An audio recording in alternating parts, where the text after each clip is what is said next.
26장.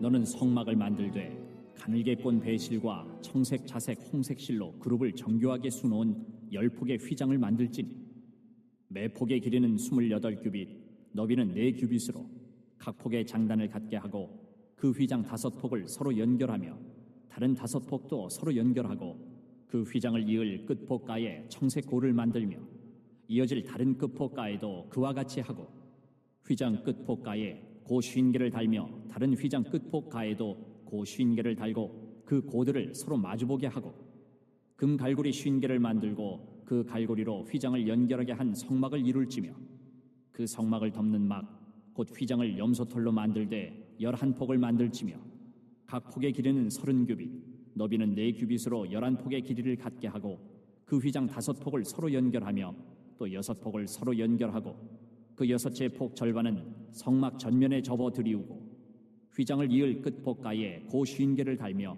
다른 이을 끝폭가에도 고 50개를 달고 놋 갈고리 50개를 만들고 그 갈고리로 그 고를 꿰어 연결하여 한 막이 되게 하고 그 막 곧 휘장의 그 나머지 반폭은 성막 뒤에 늘어뜨리고 막 곧 휘장의 길이에 남은 것은 이쪽에 1규빗 저쪽에 1규빗이 성막 좌우 양쪽에 덮어 늘어뜨리고 붉은 물 들인 순양의 가죽으로 막의 덮개를 만들고 해달의 가죽으로 그 윗덮개를 만들지니라.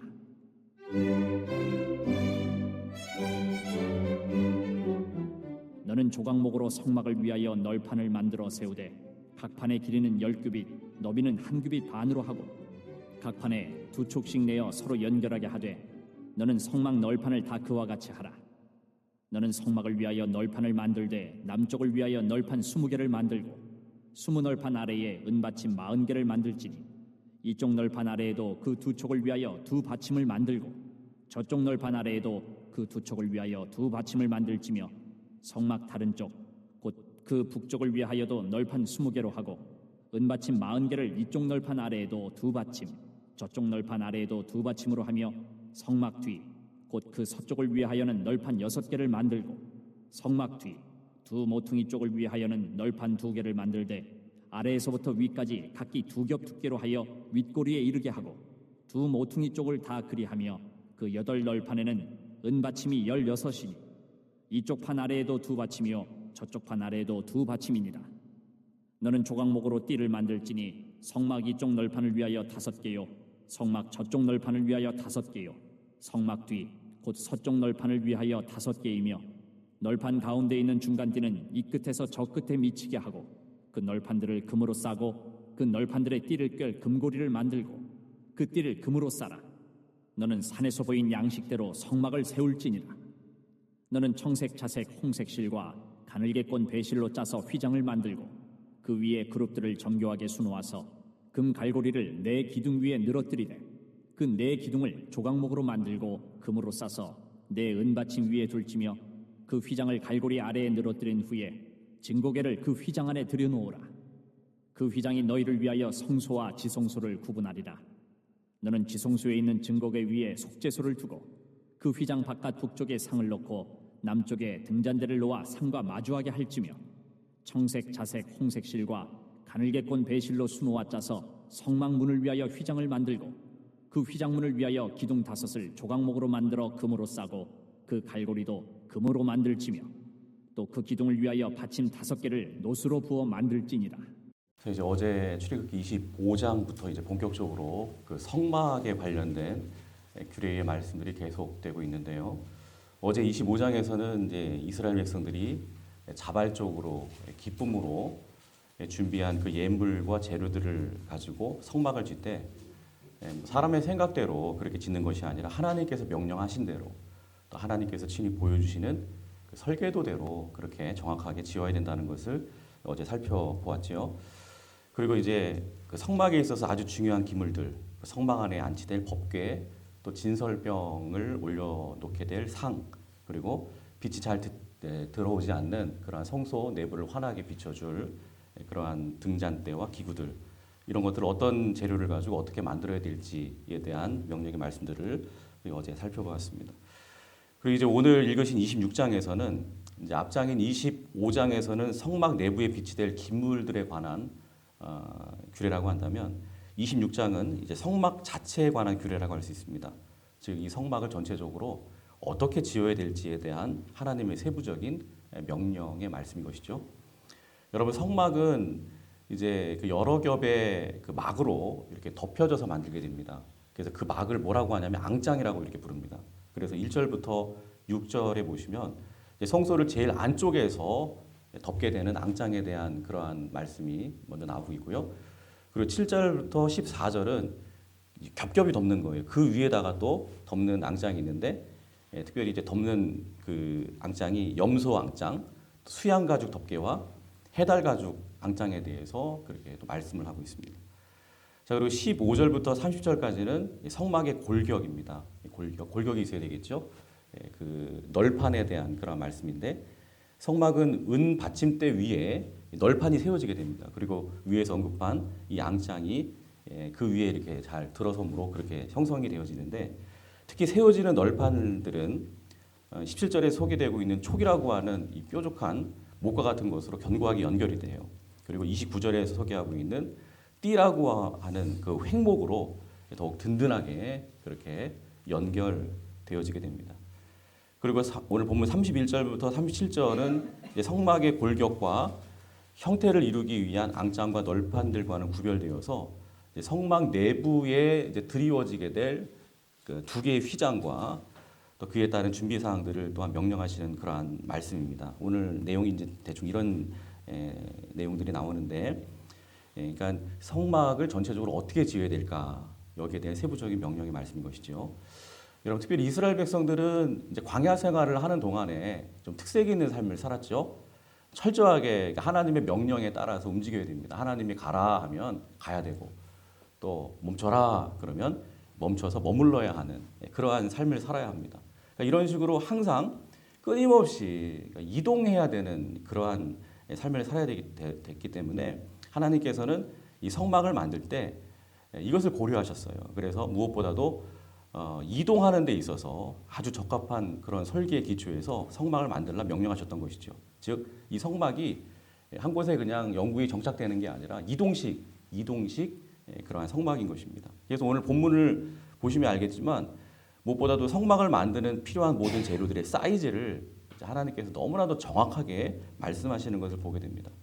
그래서 이 구절마다 이 사이즈와 수량을 나타내는 그러한 말들이 계속 나오고 있죠. 뭐 규빗이란 말, 또 폭, 뭐 개수 이런 말들이 아주 계속적으로 정확하게 제시되어 있는 것을 보게 됩니다. 그러니까 성막은 쉽게 말씀드리면 텐트 형식으로 이렇게 세워지는 건물이기 때문에 한쪽이 그 길이와 균형이 조금이라도 맞지 않으면 절대로 견고하게 이 성막이 설 수가 없어요. 그래서 성막은 뭐 널판, 받침, 또 뭐 갈고리, 또 촉, 고리, 뭐 중간띠 같은 뭐 이런 어떤 부속들이 완벽하게 맞물리도록 그렇게 설계가 되었습니다. 그리고 또 중요한 것은 이 모든 것들을 또 쉽게 이동해야 될 때는 또 분해가 빨리빨리 돼야 되거든요. 그래서 쉽게 분해할 수 있도록 또 설계가 되었다는 것이죠.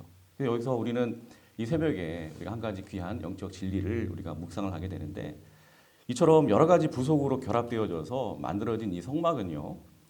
이동 시에 이제 분해를 하잖아요. 분해해 놓으면 그냥 다 뭐 하나하나의 천조각, 뭐 널판지, 뭐 이런 것들 즉 각각의 부품에 불과해요. 그러나 그렇게 부품에 불과한 것들이 또 하나님의 명령에 따라 이동을 하게 될 때는 또 하나님의 의도하신 그 설계에 따라 서로 연결되고 또 합해지고 또 조립되어질 때에는 어떻게 됩니까? 하나님의 영광이 임재하는 그러한 거룩한 성소가 되는 것입니다. 그래서 오늘 26장에서 우리가 무엇보다 이것을 잊지 말아야 되는데 우리도 마찬가지라는 것이죠. 저와 성도 여러분들 한 분 한 분은 하나님의 거룩한 집을 구성하는 귀한 요소들입니다.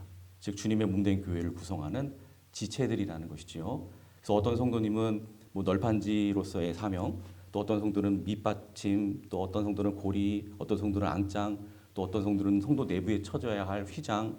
그러므로 우리가 그저 이렇게 분해되어져서 따로 떨어져 있으면요 아무것도 아니에요. 그냥 부품에 불과합니다. 그러나 하나님의 계획에 따라서 서로가 잘 이렇게 조립되고 완벽하게 연결이 되면 하나님의 임재를 경험할 수 있는 아름다운 성소가 되는 줄로 믿습니다. 그럼 우리는 하나님께서 맡겨주신 각자의 역할에 감사하고 또 만족할 뿐만이 아니라 특별히 다른 성도들에게 맡기신 역할도 우리는 소중하게 여겨야 됩니다. 그가 없이는 나도 온전한 성막으로 더불어 함께 잘 세워질 수 없음을 잊지 말고 늘 교회 하나됨을 위해서 힘쓰는 우리 모두가 되어야 될 줄로 믿습니다. 그래서 하나님께서 임재하셔서 역동적으로 일하시는 그러한 성소와 같은 거룩한 교회는요, 부흥하는 교회는요, 특징이 있어요. 모든 성도들이 여러분 한결같이 다 소중하게 여김을 받는 그러한 교회입니다. 그리고 모든 성도들이 서로가 서로를 온전한 섬김으로 그렇게 연결되어져 있는 그러한 교회인 것입니다. 누가 더 중요하고 누가 덜 중요한 것이 아니라 모든 성도들이 다 중요합니다.